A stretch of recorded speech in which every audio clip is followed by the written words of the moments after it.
Hello guys, this is Jerry speaking. Welcome to LJPCBM Reacts, episode 323, and today I'll be reacting to Purple Tales Podcast, episode 5 now.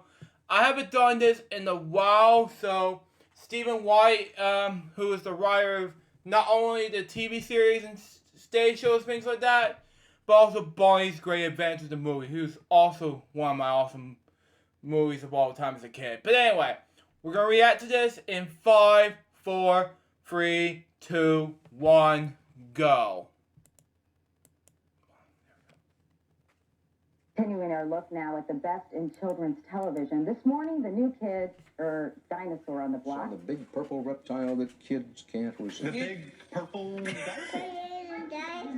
Teaches about love and it just kind of like soothes the kids. And always, there's that signature song.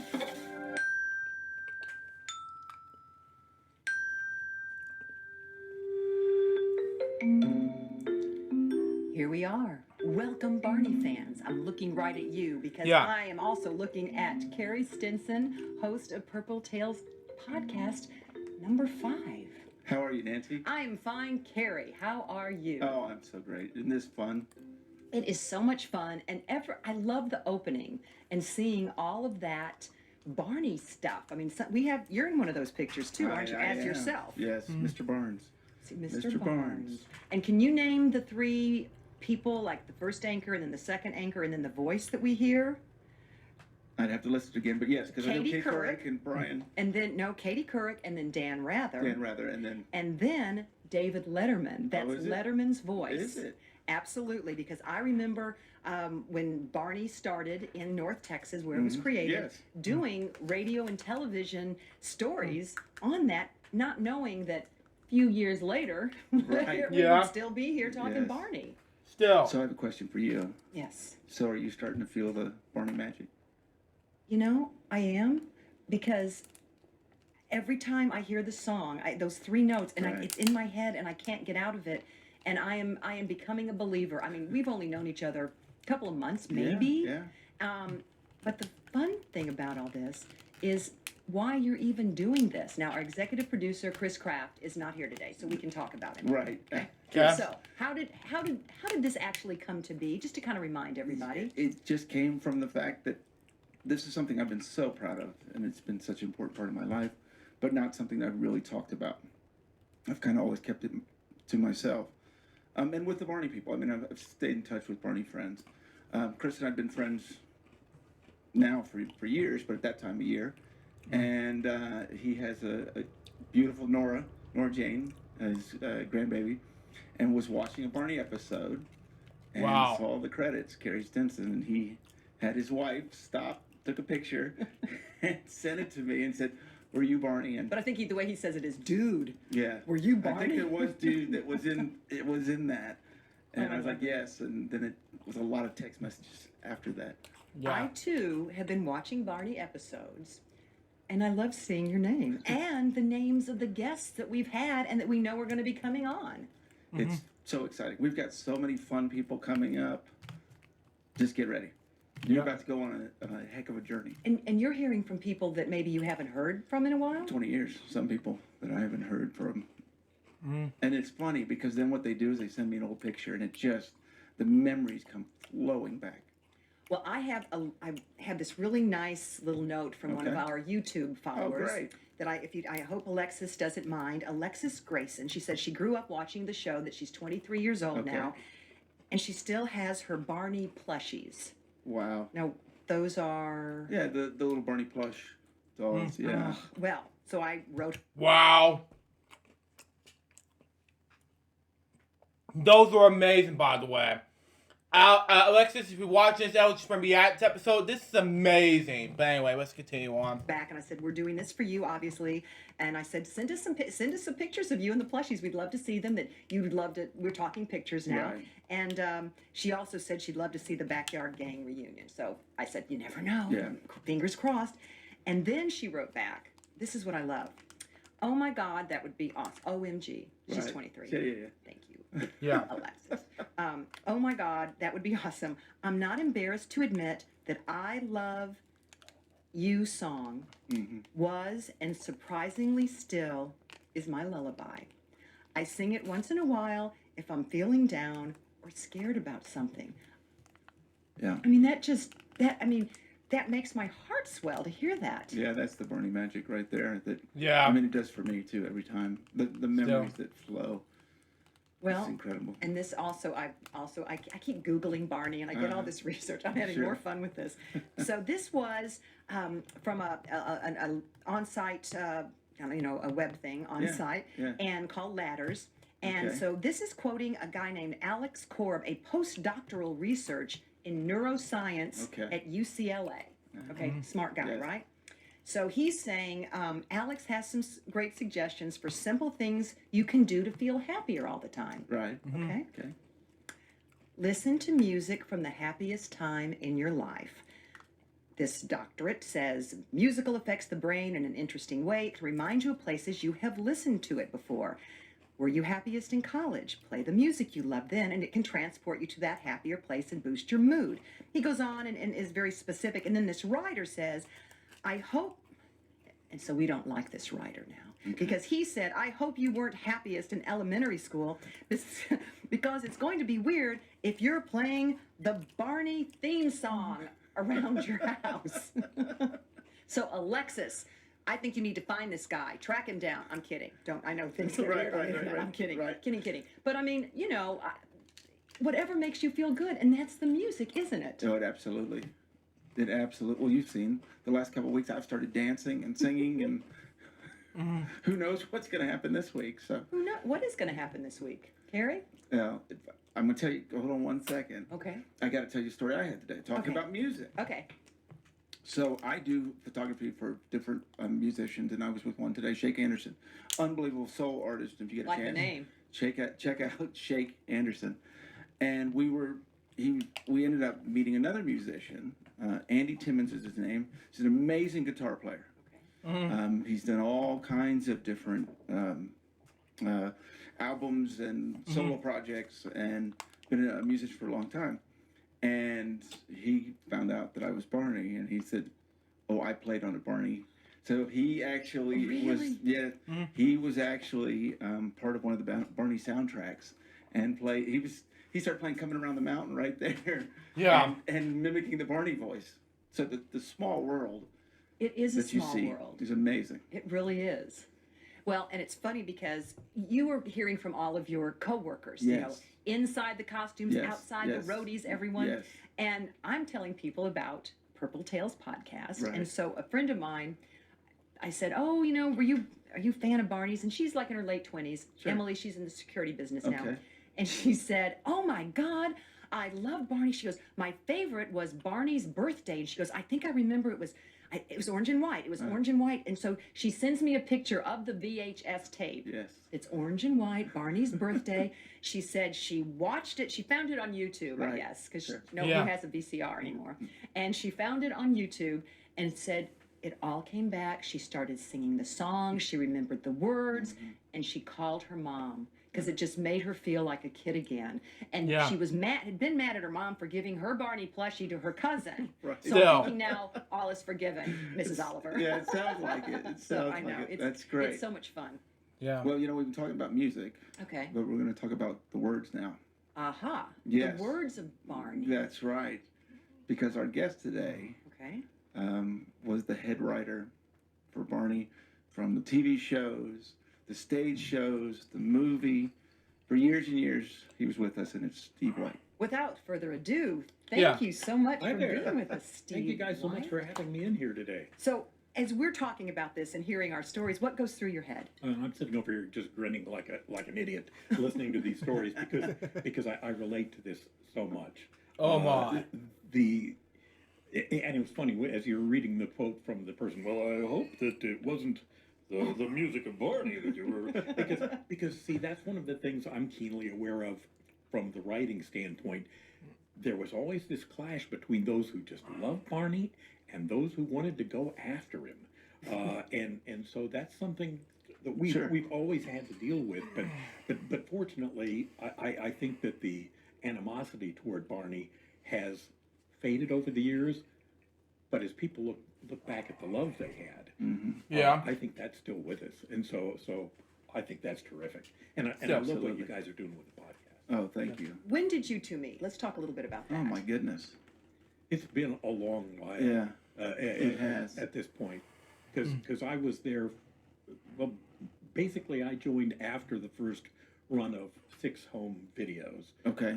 So I came on board to help start writing the shows for PBS. I wrote the first PBS episode. Yeah, and I was doing birthday parties, which was before that. So I was actually doing that in the promotions when they started doing the TV shows, and then I did the promotions for 5 years, and then the tours, which. Yeah, and you've reminded me. I've been thinking about all of this stuff for the last week, and so many stories. Right. The birthday parties. Yeah. Barney started in such a humble fashion that in the early days you could get a licensed Barney costume Yes. and a tape cassette. Remember tape cassettes, kids? Of a little 15-minute Barney birthday show. Yeah, I would And, go all over the town. Yeah, and I think I may have been the last guy to legally rent that costume. Because You were in the costume yourself? which was actually great. Here I was writing at the time, and so I was part of the show. But a little 5-year-old neighbor was having a birthday party, and oh gosh, would you be willing to? Sure, yeah, that'd be great. That's fine. I put on that costume.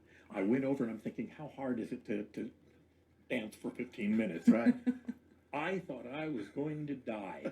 I'm over there. I'm dancing. I'm trying to do the spins and Right. everything else, and I'm trying to look out the mouth, and my heart's thudding away. The kids are buying it, so that's wonderful. But I'm thinking, I haven't led a perfect life, but I think if I drop dead in this costume, that gets you right through the pearly gates. It's Oh, like, my. well, he blew a fuse, but he was dancing for the kids. We got to cut him a little slack for that. Exactly. So, but that also was an important experience for me, particularly when writing the live shows. That I would try to structure them in such a way that I wouldn't kill any of the performers. I took it as a personal challenge to make sure none of you flopped over dead on the stage. See, did you know that you had someone really looking out for you? I actually did know that. And it was important because what you're not understanding, without going too much into this, is that when we're talking, there's not a whole lot of breathing going on. Yeah. To make that mouth move involves me not being able to breathe, basically. Yeah. So Yeah, exactly. through my nose, basically. And so you're catching air and you're having to do that. So those long talks, you're like, we're going to have to talk to Steve about that later because Yeah. Yeah, exactly. Well, he must be mad at me. some of the Put this longer together. monologues, Yes. Well, that's right. You were an actor. Come on. Yeah, How exactly. did you get the job with the gig? What were you doing before you started writing for Barney? Here as quickly as I can. Way back when I lived in Indiana, Bloomington, Indiana, and I did stand-up comedy there. And I'm sure you both recognize my name from that. No, but Okay. it went nowhere. But I was doing stand-up comedy I and had- also working in radio. I had no idea you did stand-up comedy. Yeah. So, and in working in radio, writing and producing commercials and doing voices and things like that. So I loved that. So that was great fun. That brought me to Texas, which is a great radio market. Right. And so I was doing radio ads for agencies here in town. That got me through. One of the agencies I was working for handled the Chuck E. Cheese account, and they needed didn't a new realize writer that. to write shows for their robotic characters. It's basically a vaudeville for kids, and they said, "Well, Steve's nuts, he'd be just the guy for this job." So I started writing for Chuck E. Cheese. Oh, really? I didn't know. And doing their shows. We would do about 4 shows a year, and I was doing this for years. And one of the people I worked with in the audio sessions when we were recording was Bob West, who was And you've been seeing the name. Yes. yeah. He The was voice. he was the voice, the original voice. And we have a picture up of this is the Chuck E. Cheese. Was that the Chuck E. Cheese thing we Original just voice. saw? They- right? yeah, they are Chuck E. Cheese. Hi, boys and girls. Yeah, so it's good fun. Yeah. And Bob West was we can see down there on the end the dog with the guitar, or is it a banjo? I can't tell, but Looks like a ukulele. It's a little teeny tiny instrument. Jasper P. Jowls. Okay. Jasper T. Jowls, I'm sorry, and Pasquale, the pizza cook on the end. Bob West was both of those characters. Wow. And so we would get together about 4 times a year to record a major show. And on one of those occasions when we got together, I asked Bob casually, well, what have you been up to? And he says, well, I just did this thing where we shot several videos for these school teacher moms with a dinosaur character. I said, really? Is that going to go anywhere? And he says, no. The first ones were a little rough, okay? But who knew? But I thought, well, that sounds more or less up my alley, and it's local here. So And those were the ones with Sandy Duncan. yes, the ones with Sandy Duncan. Yeah. Yeah. When Barney looked and sounded very, very differently. Yes. But so I wrote to Cheryl Leach to say, hey, look, I'm a guy who works with Bob West. I do stuff for kids. I do comedy. I do music. So if there's ever a need, here I am. And I heard nothing back. Then I saw a newspaper article that said that the Barney character had been picked up for a PBS series. Oh, And I thought really? to myself, well, that ship has sailed without me. So, but so I got back in touch, and Cheryl remembered me and said, no, we were going to get in touch with you. And so I went in and I interviewed for the job. Yeah. And in point of fact, they needed a lot of writers. They needed 6 writers. They interviewed, I think, 30 writers because none of the writers who had been on the show prior were returning. Indeed. Okay, we don't need to go there, That's right? for other guests to share at a later date. But so they interviewed like 30 people, and then they hired myself and my very good friend Mark Bernthal. We were the only 2 writers for the first season, and that was how many episodes? that was 30 episodes and not much time to write them. When we started, I think we would have the initial meeting, pitch the ideas, write the script, 2 revisions, and we had 6 days to do that, and then we had to start the next one because otherwise we just wouldn't make it. First Barney lesson: never take no for an answer. Be persistent. Agreed. Right. It's a very common story because it happened to me too. The same thing happened to me What's that? with the birthday parties. Sloan Coleman Yes. she was doing the birthday parties Okay. and said, I'll call you, and she didn't. And I thought the same thing, and I had to find her number, call her. She'd already hired someone else, but that person took the first month off. So I filled in for the first month and went from there. And then when I got the promotional tour with Dennis DeShazer, same And kind he of is thing. the He head- is. the He head- is. yeah. And by the way, he says hello. Oh, absolutely. Hey, Dennis. It was the same kind of thing. And I really think it was because it was so overwhelming for them. Things were happening so quick. All of a sudden, a TV show and promotions and this and this and this and a small group. It went crazy. It was. And nobody was ready for the way it took off. Right. Second Barney lesson: don't ever leave your job and go on vacation. You know, Agreed. Think about it. I mean, think with it. Yeah. We wouldn't it be worked here. out. We'd been a whole Your different seat person. will stay warm So- and not necessarily because of you. Right. Yeah, so- Exactly. Okay, so you got the gig, Carrie's on the road, all these things are happening, but how in the heck do you write for kids? I mean, 18 months plus, 18 to 3, 4? It was a really unique kind of a challenge because the shows, people who remember seeing them, they look very simple. That was the idea. Simple enough that I was frequently asked, somebody writes those? Oh my. Yeah. But actually they were very complex. There were a lot of layers because we now unlike the first run of videos were pure entertainment. With the PBS show, we started adding age appropriate educational points. Wow. And it's funny because when you're dealing with kids as young as 18 months, the you educate them with things you show, the way you present the information, not just the words, and certainly not with long words, which was a problem for writers.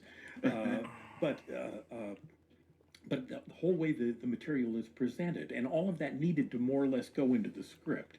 Usually in a script, a writer, if you suggest, okay, the camera should look over here, or this person should do that, then you have to wear the bad writer hat because they don't like that in scripts. But with Barney, we had to be very specific because if we were saying, well, when apple is red, then I've been doing that for years.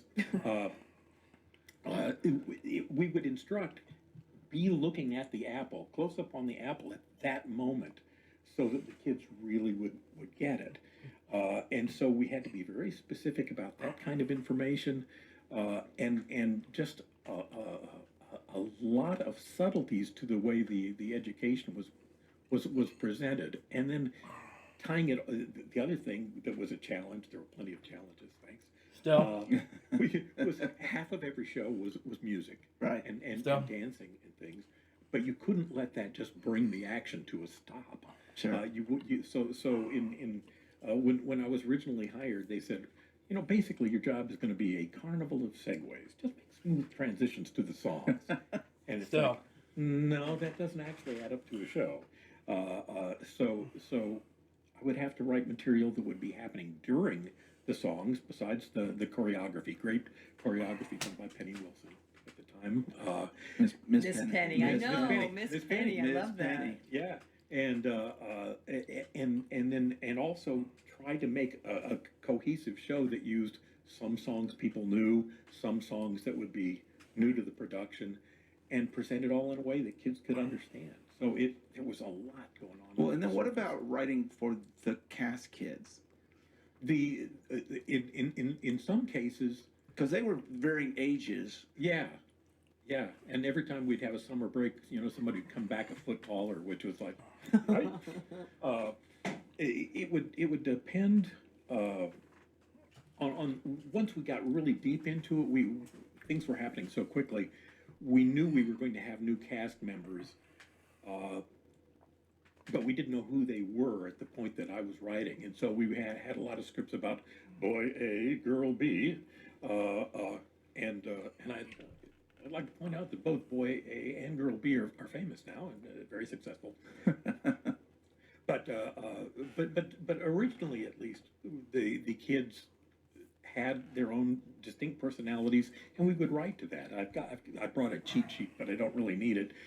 That I would have a list that this character, say Michael, he likes science. He's a natural leader. So specifically written for that child. Yeah. Yes. His parents might be divorced.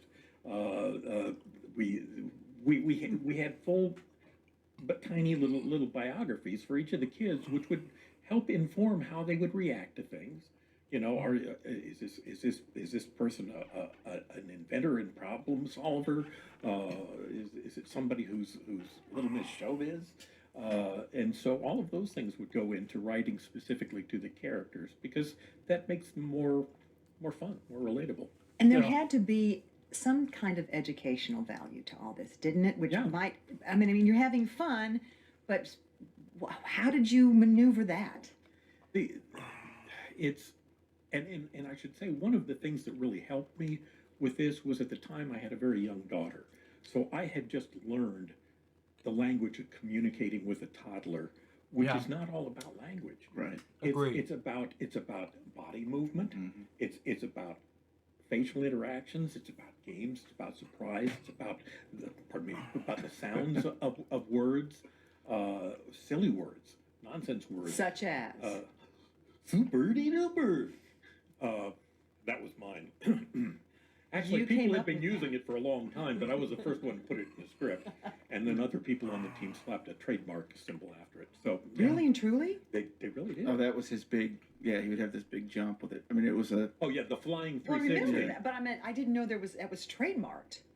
I'm not sure 100% it would stick in a court of law, but they had other people to handle that other than me. Oh. So so all of these were ways to communicate with kids and help teach them things. Now we had in the first season, and well, in every season thereafter, educators who would help us, the writers. They would create a little packet. Today, this show is going to be about colors and shapes. Okay, Yeah. Cover the primary colors. If you're good, maybe a secondary color, but not beyond that. Yeah. We can if shapes go circle, square, triangle, with trapezoids. Not for 18 months old. So we would know that. And I should mention names. Marianne Dudko and Margie Larson were the Yes. people who were doing our research and educating us, so we would know how to communicate with that audience. Yeah. And so we would work the educational material into games or songs or whatever. And in point of fact, here at the end of each episode, there was a segment called Barney Says, and it had two purposes. One was to a little slush room, so if we ran a little short or something, we could tag it with 45 seconds of Barney saying what had gone on. But the principal reason that even existed was that the educational content was so subtle that parents or adults would not pick up on it, and they would not know we were doing anything other than dancing and flailing our arms for a half hour. So at the end, Barney would say, and today we learned that about these colors and about these letters. We learned this about when to cross the street and not. And he would repeat the things that had been in the show, but without being called out, adults might not even notice. Yeah. True or false? Is there really a Barney Bible? There is a Barney Bible, and I wrote it, which really seems more like I should have come down from a mountaintop with it. But it's, Like, I was going to say something. it was like less that. official than that, Okay. and longer. There were a lot of commandments in the Barney Bible. The Barney Bible was a big, thick book, and it talked about the individual characters, how to write a script. Did you see the Barney Bible? Did you ever see it? I don't know that I saw. I definitely knew all about it. Yeah. I don't know that I I saw. came to your door with it. Well. You wouldn't. You wouldn't answer. Hello. I'm spreading the word about it. Yes. Yeah. So How I could forget that moment? I'm not yeah. sure. Oh. Yeah. It was the robe and everything. Well, exactly. Well, and in fairness, there was thunder. So a lot of people, Oh, my people Wow. going to come to the door. Exactly. Uh, Exactly. That was back in the day of the tablets, right? Not the tablet. Not the tablets. Not the tablet. tablets. That's right. That's right. But there were there was actually some cute little pictures that you brought Yes. some to Yeah, the yeah, children. yeah. These little, if you look for us on There's my YouTube. kids. Yeah. These beautiful little faces. Now, what did they have to do with Barney's Bible? This at the point here, I was a writer for a long time. I was head writer for some of the time, and when I was head writer and produced the Barney Bible for the incoming writers to teach them what to do, this picture of these kids was something I told them. No kidding. You take this picture right now and you put it on the wall above your computer and you look at them. You look at their eyes and you look at their faces and you always remember that is our audience. If you're Agreed. thinking of sneaking in a dirty joke, don't. If when you read the dialogue, if the lines are too complicated, if it's hard to understand, are these kids going to get it? Are these kids going to be laughing at a funny sound or a funny action, whatever? But really, for all the experts you could get, there's nothing better than just looking into the faces of these kids and thinking, is this going to work for them? Because that was the whole job for all of us, for Carrie, for me, for the entire group making Barney. We wanted to do what was right for those kids. Exactly. And that cohesiveness is that's that Barney magic that we're That's talking it. about. You're gonna get it, Nancy. You're You're going gonna get it. There's no avoiding it now. Oh no, I know. I'll tell you the other thing that was funny. For me, I would get, so can you jump rope?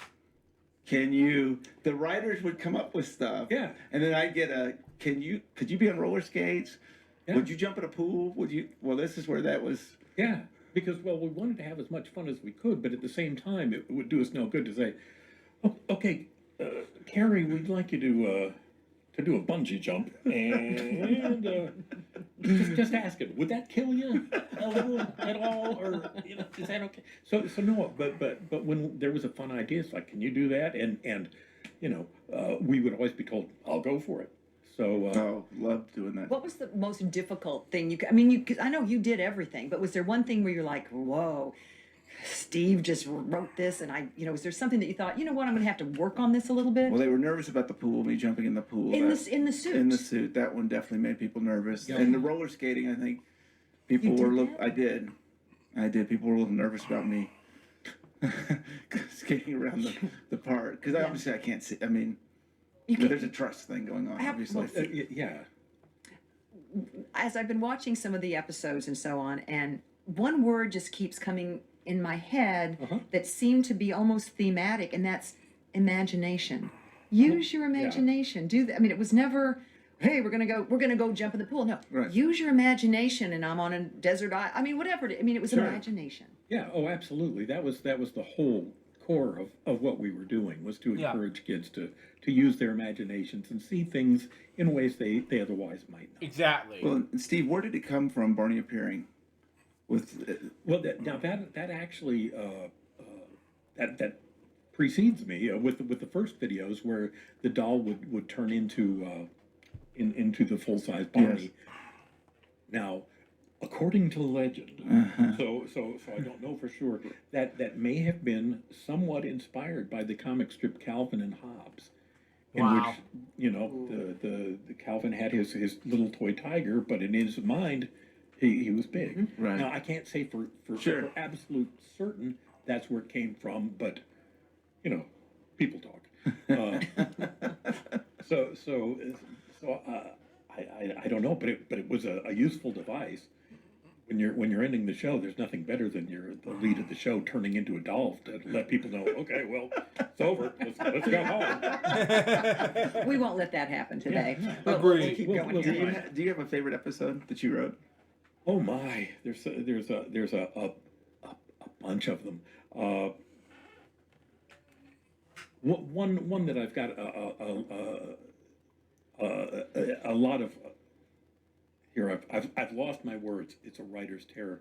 One that I liked very much early on was an episode about Mother Goose, which was called "Honk Honk, a Goose on the Loose," because Yeah, that I talk about on Barney and Friends vlogs. Now, at least I talk about it in the years to come. I'll explain more about it in the another episode of LJPCBM, so let you know about that. Continue on. A lot of people think that was Shakespeare, but no, that was me. But it was just such fun because we had a wonderful actress, Sandy Walper, who was playing Mother Goose, and the whole idea was, we were going to do some nursery rhymes, and on the Mother Goose book, you see Mother Goose riding on the back of a giant goose, and I thought, man, wouldn't it be great if not only her coming to life, but the goose comes to life. We got a giant goose running around the set. I'm talking a giant goose, an ostrich-sized goose, and so the whole episode is about trying to help Mother Goose get her goose back, and that was huge. That's Fun interesting. for me because it gave us the opportunity to give the kids a lot of nursery rhyme type things to do, a lot of fun stuff there, a lot of color, and for me, one of the things that was special about that was that for a writer, it is a dream come true, literally, to have a script in your mind. You picture the scenes. It's like, okay, a giant goose sticks his head in the door, quacks twice, everybody goes running.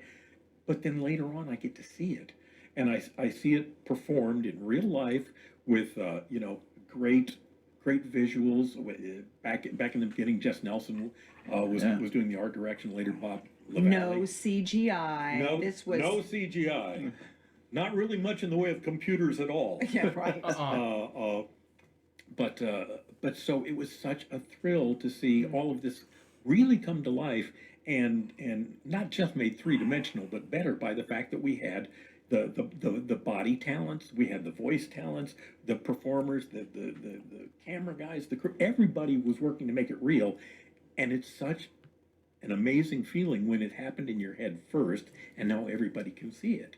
That was just great. So, and that's why I had a lot of experiences like that, but that one in particular. So that's a great feeling to see your words Yeah. come to life. Yeah. How Yeah. about when someone said, "Hey, what do you do?" And you said, "Oh, I write for Barney." What kind of reaction did you get to that? Usually a quizzical look, as if A, somebody writes that, and B, why would you admit it? So it There we go. Yeah, we got there. it didn't throw. You the were door there. to You were actually on the set. I was right? actually You on got- the set. okay. Oh, that I saw on Facebook. Now, the Radio City Musical, sure, and Barney and Sean, Tasha, and Carlos. That was awesome. So there you go. when I would be on the set, generally the guys on camera would yell, "Writer on the set," which I took as an honorific, but it may have been a warning. I'm not sure. Because early on, again, the days before computers, kids, we had to deliver the scripts on a very regular basis, in person, in paper. And so Mark Bernthal and I would make a habit of delivering the scripts when we knew the catering would be done for the the cast and crew, so that it's like we're the writers, but we could kind of sneak to the end of the line and grab plates, and hopefully no one's the wiser. So that worked well. Speaking of scripts, Yeah. you have some white paper here that you have brought. Well, there's some other colors in there besides Yeah, white. Let's see, let it me- was white May I? once. May I? You may. May I? Oh my gosh! Tell me about it. It says Barney and Friends show 220. Look at 210. I'm sorry. Okay, 210. And which would actually mean season 2, episode 10. Okay. As a Yeah, it was. I've done a review, excuse me. What was I talking? Being that vlogs episode on. What's the episode called? Oh yeah. What was the day? Yeah, look at me, I'm free. Yeah, that's a episode called. And all of a sudden, just weather reports in the bottom of the screen. I'm like, seriously, what happened here? So I did Barney Friends vlog episode about that before Vimmy had to shut me down.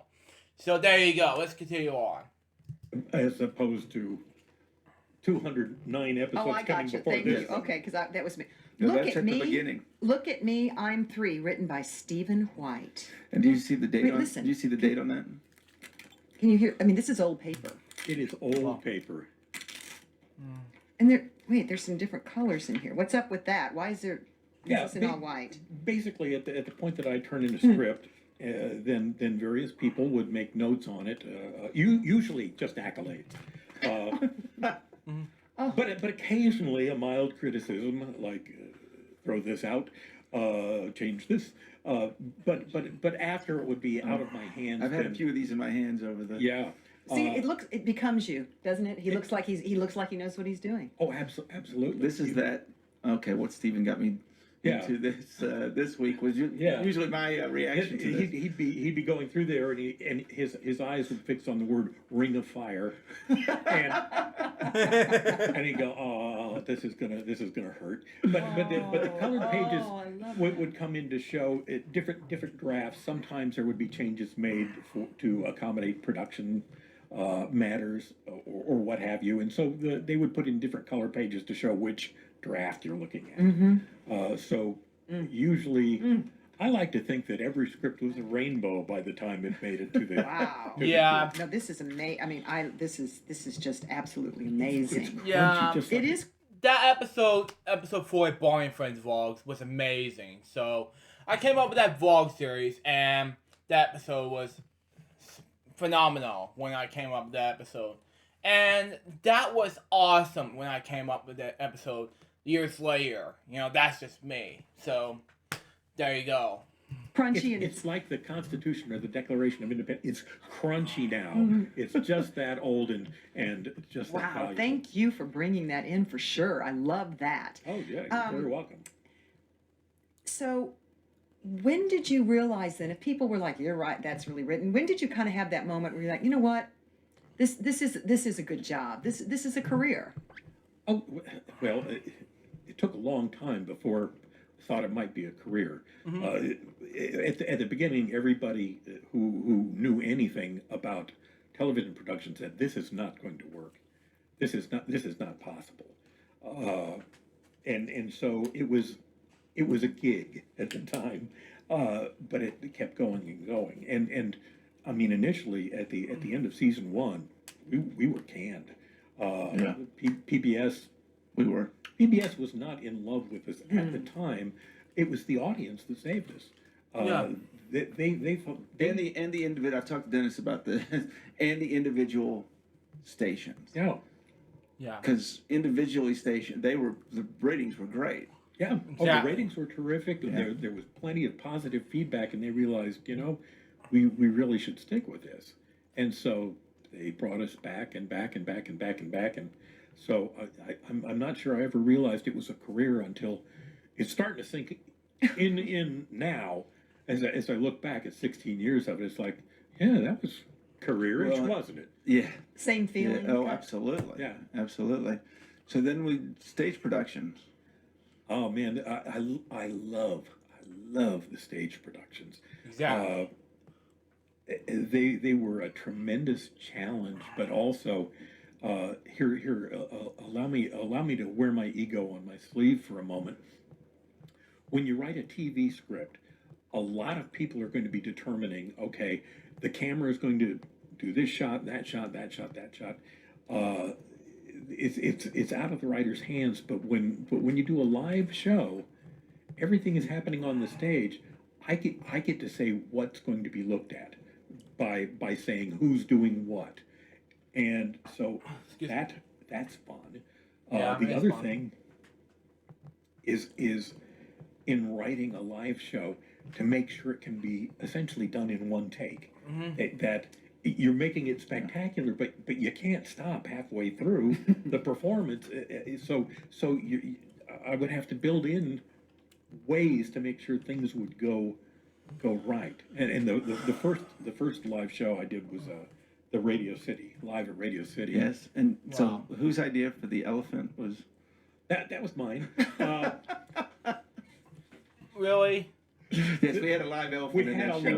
live- Was it on the loose or something, or was that a real? I mean, It was a real elephant, and just once it strolled by without the trainer, and Wow, it was awesome. So there you go. that's. But seriously, who hasn't had that happen? not in every Barney world. There's going to be one of those elephants. The weird thing there was at the time when that project was coming up. I had never been to New York City. I had never seen an actual big stage show. Had you been there before either? Oh my goodness. And so Okay. they flew me out. They said, "Look, we're going to do this show, and we're going to be doing it really soon. There's not enough time to really do this, but we're doing it, and we want to look good." So the producers flew me out to New York and sent me to see a show at Radio City Music Hall. Well, this was their annual Christmas spectacular. Holy moly!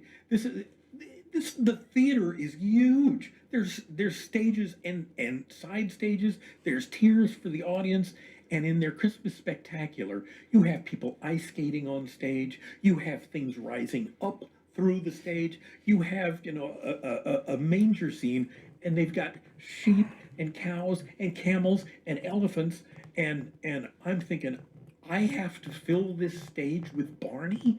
I didn't know anything. I was terrified. So I'm looking at all of this, and so I wide-eyed return to Texas, and the first thing I do is I go to our local library and take out every book I can find about how to stage a school play. To tell For me, Radio City Musical. yeah, it's like, okay, quick, okay, what's upstage, what's downstage, what's stage, which is stage left, which is stage right, what's a proscenium, what's a thrust? So I was terrified, but at the same time, what a thrill, and again, because there was a crunch for time. Besides writing the script, I drew out initial designs for the stage layout using my daughter's fruit-scented markers.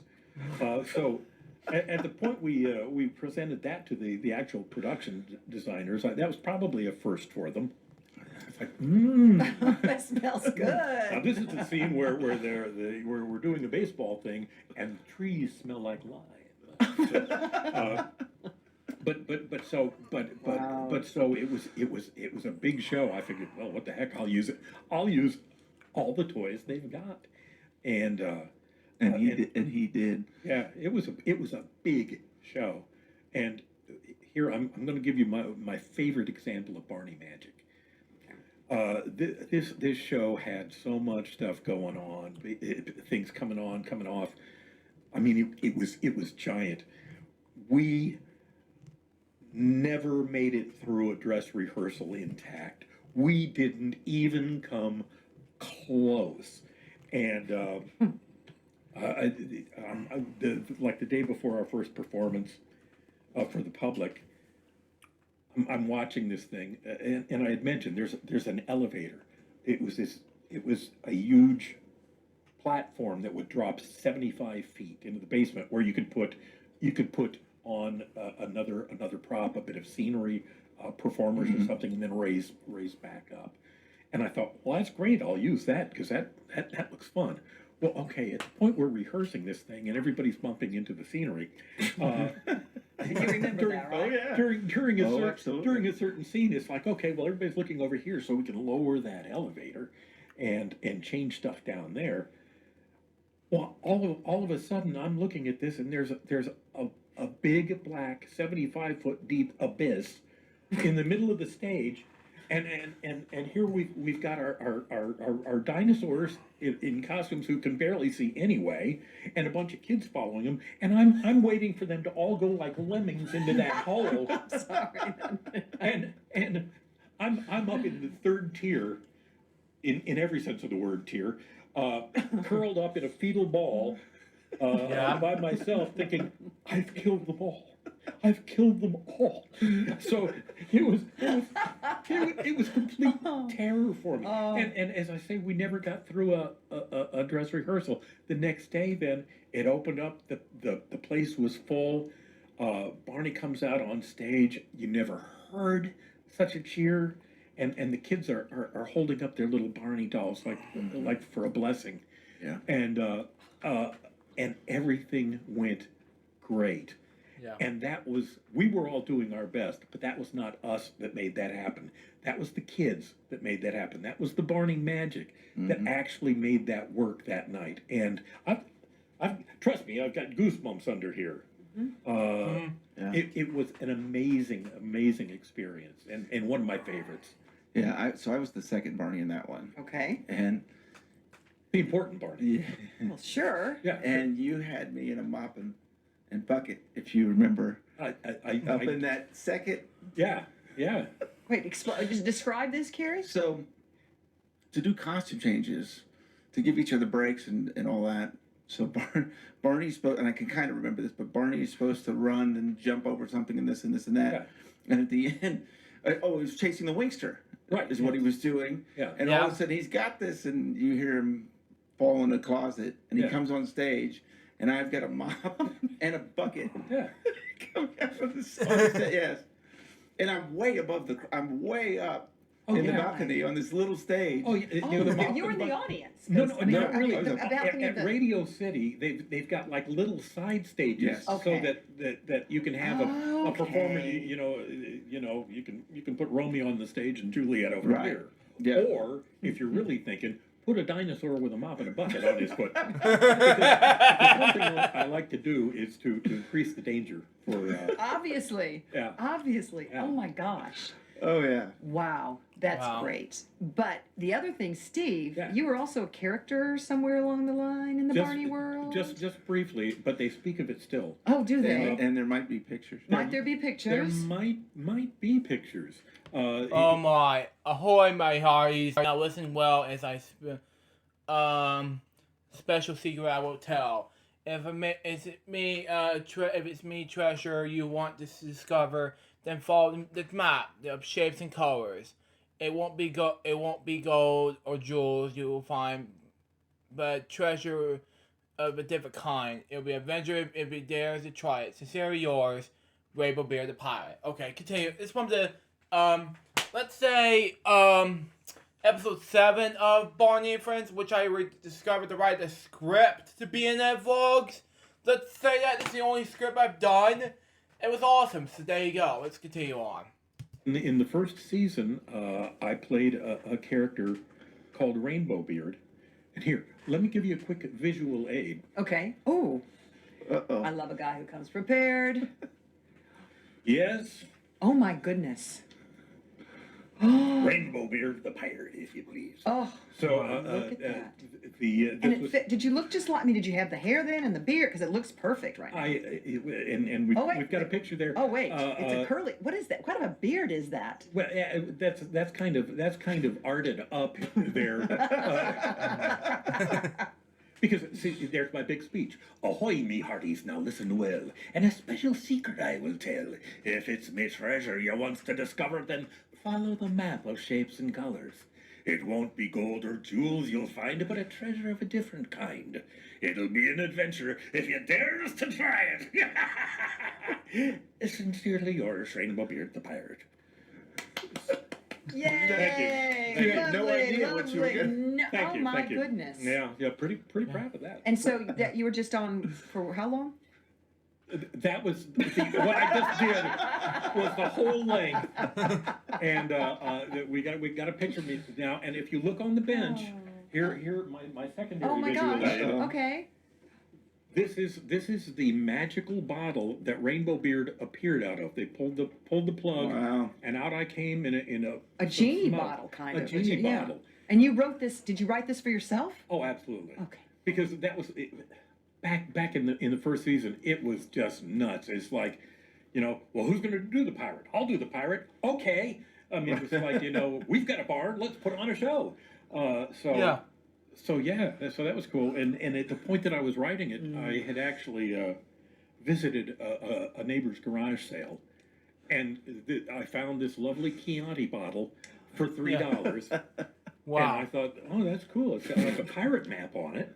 And so at the point that this, the Colors and Shapes episode came up, I thought, well, we're going to do a treasure hunt, so you need a pirate. Oh, where's the pirate going to come from? Ooh, what if he came out of a magic Chianti bottle that you got for $3 at a garage sale? Oh my. And Oh my. we were winging it. Yeah. At the time, but so yeah, that was great fun. So I got to be Rainbow Beard. Well, I know you wrote some books about Barney books. You wrote some of the songs. I mean, you did a lot with the show itself and the franchise. Yeah, absolutely. I would do mostly re-lyrics for public domain songs, but also write some original songs. Yeah. So I would do that. But then, besides that, yes, I would write children's books. We did an audio series of Barney telling bedtime stories. So I wrote and produced some of those. The home videos, movie, Wow. pretty much everything except actually words to go on the Barney diapers. They were Barney my. diapers? They were absolutely Barney diapers. No, honestly, sure. really? And in fairness, they were absorbing. They really were. They really were. So there was Barney everything. Oh, yeah. Back in house, they would refer to those as the Elvis years. He was everywhere. Mhm. It was crazy. Still. So, what do you use from your Barney years? Because I know, Carrie's this successful photographer now and doing quite well in that. You had sort of narrow vision. Now that I think about it, Yeah. as Barney, you kind of had a narrow vision, and you have to kind of do that with photography too, don't you? Yeah, it definitely allowed me to see the world differently. Okay. Above crowds and a mop and bucket, Because that kind you of were stuff. pretty much looking into a viewfinder the entire time, weren't There you? you Pretty go. much. Absolutely. It's a great way to put it. Yeah, It's a great yeah. way to put it, yeah. So, how did your Barney years translate to what you're doing now, and what are you doing now, Steve? Still writing, still doing stuff for kids. Less of it now because I'm older now. But no, I still write children's books. Here I just happen to have a couple with me. Okay. We've got Alpha Belch, Huge. which is the story, the A to Z story of animals who burp. It's, Annoying Orange, Dainbow, if you're watching this is for you. This is a little hilarious type of Alpha Bulge. You're gonna love that book from Stephen White. So there you go. it's also an app. Would you like me to demonstrate real quickly? Carrie? Sure, absolutely. We want to. Okay. Make this work. Wow. No, this is great. Cute. Alpha Belch. Alpha Belch. It surprisingly hadn't been done. But see, Yeah. we've got an example here. Oh, so there's actually an app for Yeah. A is for aardvark, 2 full of gas. And then the B kids, is for is that the next thing or do I But then you push to hear the sound. See, you not only get the aardvark burp, but also the screams of the ants. parents are gonna they still love you, don't they, Oh, Steve? absolutely. B is for butterfly, burps in the grass.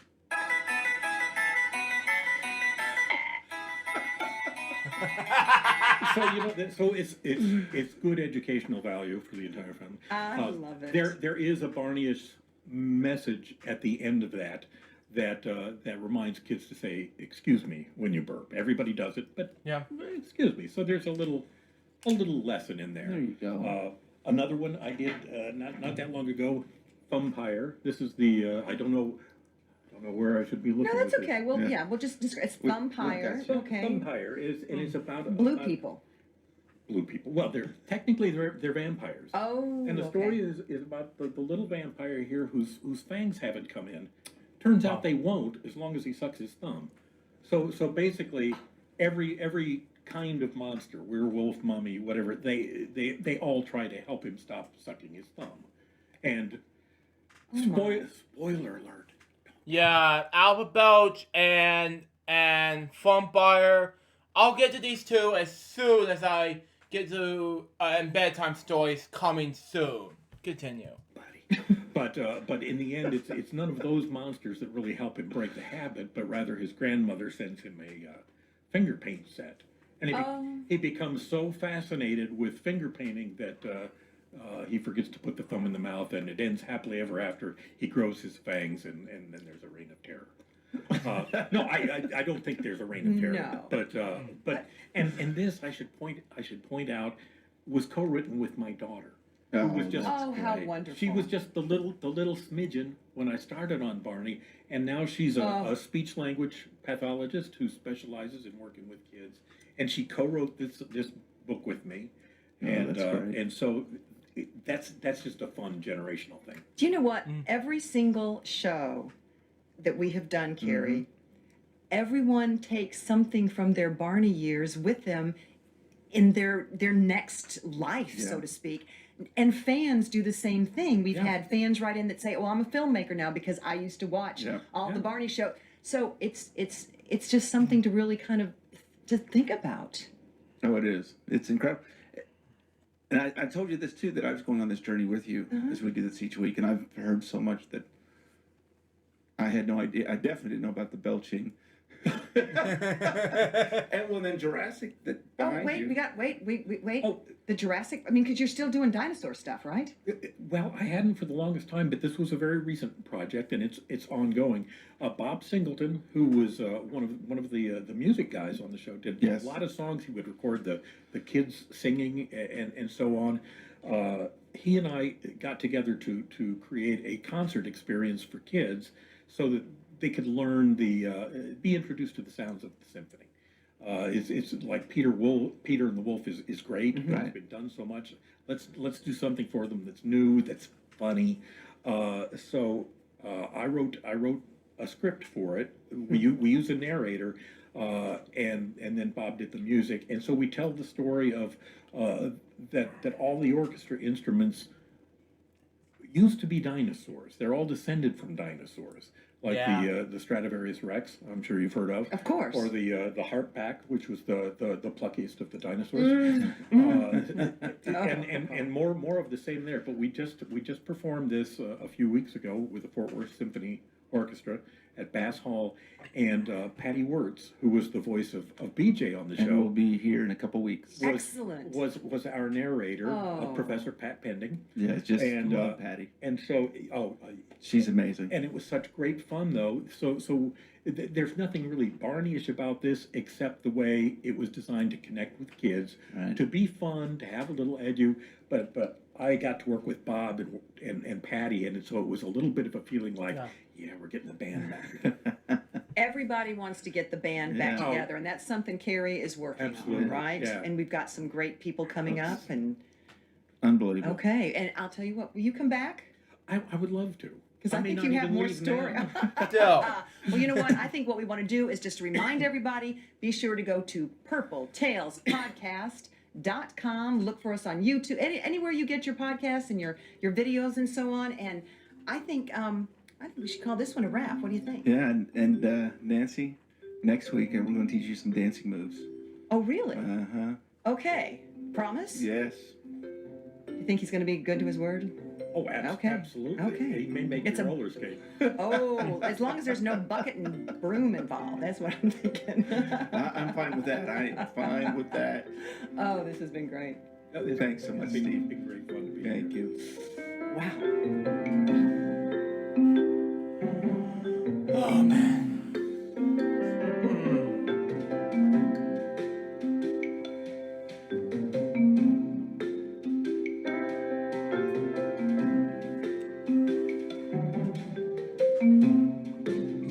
Excuse me.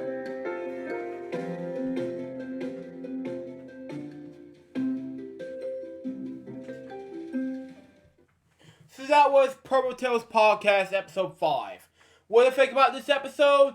It was amazing. So far, this episode went to be a success. Anyways, that wraps up for this episode. Stay tuned for the next episode, which is going to be Purple Tales Podcast Episode 6. But until next time, this is Jerry saying goodbye. Peace out, baby. We get more to react to you guys very soon. But until then, Jeff was saying out. See ya.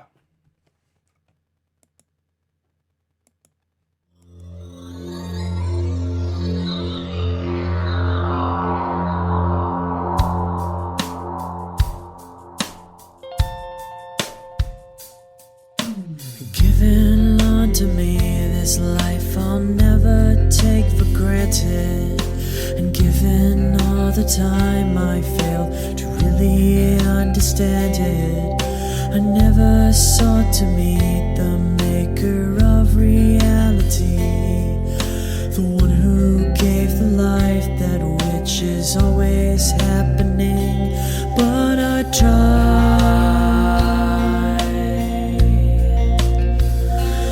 all the time.